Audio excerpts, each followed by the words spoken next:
At the age of 10, I played the drums at my father's house in Ohio, United States.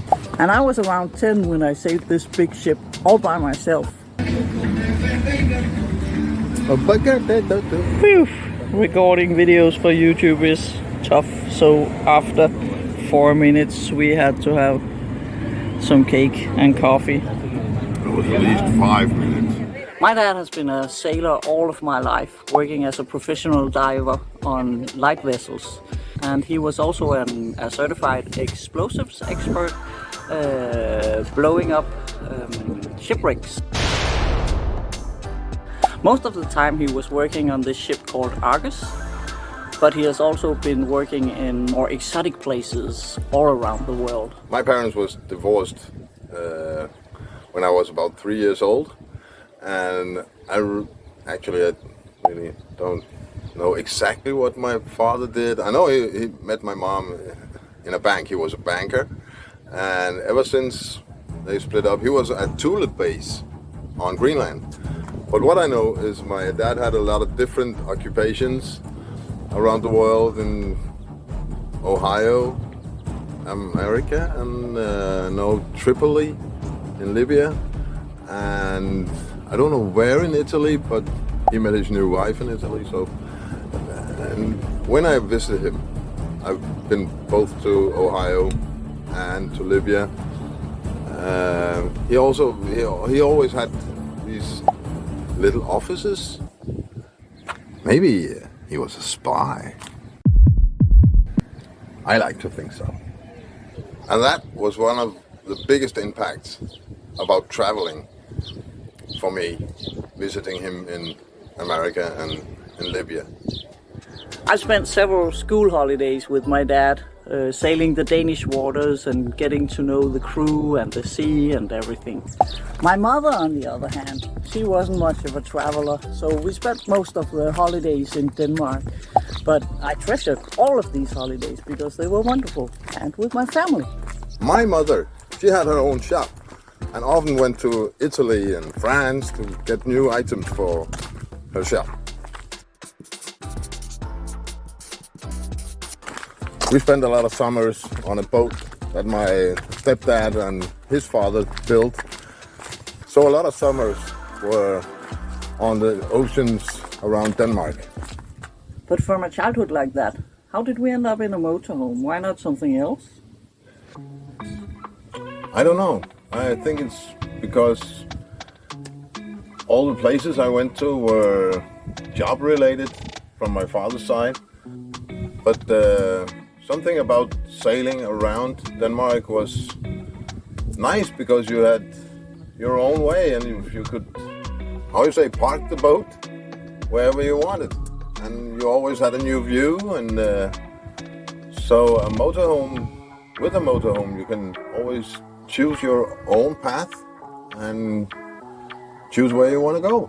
But for my part, it's also because all my life I have been hearing my mother talk about how she wanted a motorhome and see the world when my brother and I moved out of the house. But life happened and she has never got around to it. So this travel is also a little bit about honoring her while she's still alive. Hit that button, get subscribed, and follow for more travel inspiration. How are you feeling with your adulthood? Not good. How's the adulthood hanging today? Not good. Have you been traveling a lot as an adult before you met me? As an adult? Yeah, I was invited once to France. Otherwise, I've been to Greece. Once I was in Spain. Also, I was busy being a single dad. And yeah, I think I partied a lot. Yeah, I think you partied a lot too. And what about you? I know you haven't been traveling a lot as an adult. I don't know what you're talking about. When I became a single mom, I went a whole week to a Swedish lake with my children. Ah. But besides that, no, I haven't traveled. When I met Malthe ages ago, I was 34 and I had never been on an airplane, so he invited me because he was shocked. Haven't you been on an airplane? So he invited me secretly to the Greek island Skiathos, and that really kicked things off for me. Yeah, and since then we've been to Amsterdam, Paris, Ireland, England. Have I forgotten any? We also have been a few times to Skiathos. Oh yeah, many times. Yeah, many times. I even proposed to you. Yeah, you sure did. You sure did. You took me by surprise there. I never imagined I would get married, but I did.